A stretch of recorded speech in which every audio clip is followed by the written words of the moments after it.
మిత్రులారా, సభాధ్యక్షుడు డాక్టర్ వంశీకృష్ణ గారి నేతృత్వంలో కొల్లాపూర్లో పాలమూరు ప్రజాగర్జన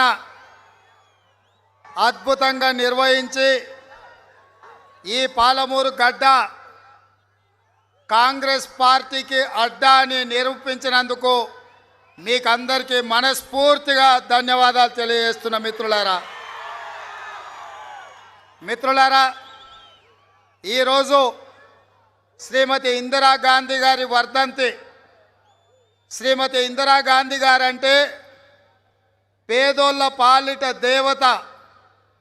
దళితులు, గిరిజనులు, బడుగులు, బలహీన వర్గాలు, మైనారిటీలకు, మహిళలకు ఆత్మగౌరవం తెచ్చిపెట్టి ఆర్థిక స్వతంత్రాన్ని ఇచ్చి రాజకీయంగా ఉన్నత పదవులనిచ్చి 1980లో దేశ రాజకీయాలు సంక్షోభాన్ని ఎదుర్కొంటుంటే మెదక్ పార్లమెంటు నియోజకవర్గం నుంచి పార్లమెంటు సభ్యురాలుగా ఎన్నికై ఈ దేశ ప్రధానమంత్రిగా కొనసాగుతుంటే ముష్కర్ల తుపాకుల తూటాలకు శ్రీమతి ఇందిరాగాంధీ గారు దేశ రక్షణలో నేల కొరిగినరు.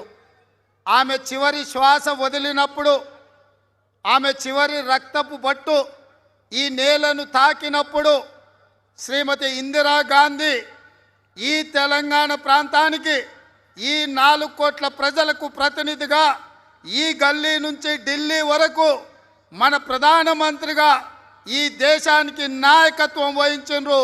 ఈరోజు ఆ మహావీర వనిత యొక్క వర్ధంతి వారిని గుర్తు చేసుకుంటూ ఈరోజు ఈ కొల్లాపూర్లో పెద్ద బహిరంగ సభ పెట్టాలి అన్న ఆలోచన పెద్దలు జూపల్లి కృష్ణారావు గారు కాంగ్రెస్ పార్టీ చేసి శ్రీమతి ప్రియాంక గాంధీ గారిని ఈ సభకు మనం ఆహ్వానించడం జరిగింది.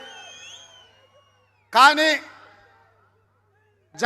ఇతర రాష్ట్రాలలో ఎన్నికల ప్రచారంలో శ్రీమతి ప్రియాంక గాంధీ గారి యొక్క ఆరోగ్యం దెబ్బతినడంతో మిమ్మల్ని బాధ పెట్టొద్దు, మీకు అండగా నిలబడాలి అని మన నాయకుడు, మన సోదరుడు, సోనియమ్మ ముద్దు బిడ్డ రాహుల్ గాంధీ గారు ఉటిన ఢిల్లీ నుంచి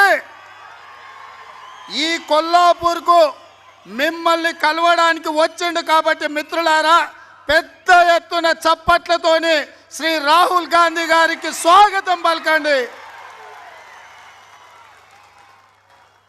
వాస్తవంగా ఈరోజు రాహుల్ గాంధీ గారి పర్యటన కొల్లాపూర్లో లేదు. శ్రీమతి ప్రియాంక గాంధీ గారి పర్యటన ఉండే.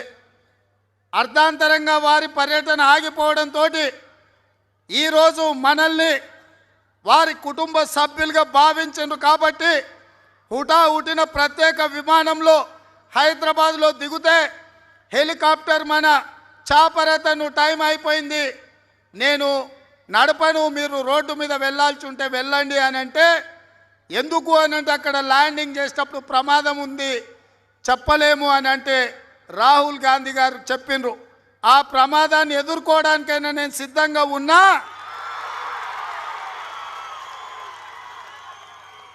నేను కొల్లాపూర్ యువకులకు, కొల్లాపూర్ ప్రజలకు, కొల్లాపూర్ ఆడబిడ్డలను కలవాల్సిందే, సభలో పాల్గొనాల్సిందే అని చెప్పి ఆ పైలట్కు చెప్పి అత్యంత రిస్క్ తీసుకొని ఈరోజు మన నాయకుడు రాహుల్ గాంధీ గారు ఈ సభలో మన ముందు ఉన్నాడు.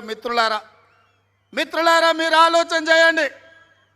60 సంవత్సరాల ఆకాంక్ష, వందలాది బిడ్డల ఆత్మ బలిదానాలతో తెలంగాణ రాష్ట్రం ఏర్పడ్డది. కొత్తగా వచ్చిన తెలంగాణ రాష్ట్రానికి 2 సార్లు ముఖ్యమంత్రిగా అయ్యి వారి కుటుంబం బాగుపడ్డది. 1,00,000 కోట్ల రూపాయల దోపిడీకి పాల్పడ్డాడు. 10,000 ఎకరాల భూములను ఆక్రమించుకున్నాడు. ఇప్పుడు వాళ్ళ కుటుంబ సభ్యులు అడుగుతున్నారు, మళ్ళీ 3వసారి మమ్మల్ని ముఖ్యమంత్రులు చేయమని. నేను అడుగుతున్న 3వసారి ముఖ్యమంత్రులు చేయమని అడుగుతున్న ఆ సన్నాసులను, 3వసారి ముఖ్యమంత్రి అయితే ఇంకో 1,00,000 కోట్లు సంపాదించుకొని ఇవాళ మీ ఇంట్లో అల్లుడు మంత్రి, కొడుకు మంత్రి, బిడ్డ ఎంపీ ఓడిపోతే ఎమ్మెల్సీ మీ బంధువు వినోద్రావును బండకేసి కొడితే ఆయనకు ఒక ఉద్యోగం, ఓనమాలు రాని దద్దమ్మ దయాకర్ రావు ఈరోజు మంత్రి. అంటే మూడోసారి ఇస్తే ఇక మీ మనమన్లు మీ చుట్టాలను కూడా మంత్రులను చేసుకుంటారా? ఈ రాష్ట్రం మీద పడి కొల్లగొట్టి పల్లి చేళ్లలో అడవి పందులు పడి మేసినట్టు ఈ రాష్ట్రాన్ని మొత్తం కొల్లగొడతారా అని నేను అడుగుతున్నా. అందుకే తెలంగాణ తెచ్చినా అని చెప్పుకున్న చంద్రశేఖరరావును ఈ రాష్ట్ర ప్రజలు 2 సార్లు ముఖ్యమంత్రి చేసింది. కానీ తెలంగాణ ఇచ్చిన సోనియమ్మ తెలంగాణ ఇస్తా అని 2004లో కరీంనగర్ గడ్డ మీద మాట ఇచ్చి మాట తప్పని మడమ తిప్పని మహానాయకురాలుగా 2014లో తెలంగాణ రాష్ట్రాన్ని శ్రీమతి సోనియా గాంధీ గారు మనకిచ్చిండ్రు. మాట నిలబెట్టుకున్న సోనియా గాంధీ గారికి కాంగ్రెస్ పార్టీకి ఒక అవకాశం ఇచ్చి శ్రీమతి సోనియా గాంధీ గారికి అండగా నిలబడాల్సిన బాధ్యత 4 కోట్ల తెలంగాణ బిడ్డల మీద ఉన్నది.